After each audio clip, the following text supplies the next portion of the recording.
এটা একটা পোলারাইজেশন হয়ে গেছে। আপনারা দেখেননি, আপনারা জানেন না হয়তো, এখন আমরা এসেছি কাউন্টিং এর ভেতরে ঢুকে, মানে কি বলবো, এমন মুখের ভাষা যেগুলো আমরা কোনোদিনই বলতে পারবো না। এবং আমাকে ডাইরেক্টলি বলা হচ্ছে আমি নাকি ওদের বাড়ি থেকে বোমগুলি নিয়ে গেছিলাম। আমি বললাম যে তোর বাড়ি চিনি না, তোর বাড়ি থেকে বোমগুলি নিয়ে কি করে যাবো? এই ধরনের মার, এবং মেরেছে, আমার একটি ছেলেকে এত মেরেছে সে হসপিটালাইজড হয়েছে কাউন্টিং এর ভেতরে।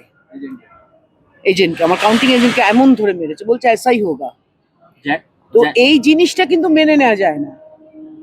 এই যে কাউন্টিং এজেন্টকে ধরে পেটাচ্ছে আর বলছে এসা হোগা, এটা ঠিক না।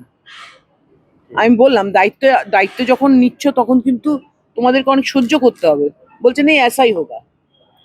এই যে ব্যাপারটা, এটা ঠিক না আমার মনে হয়।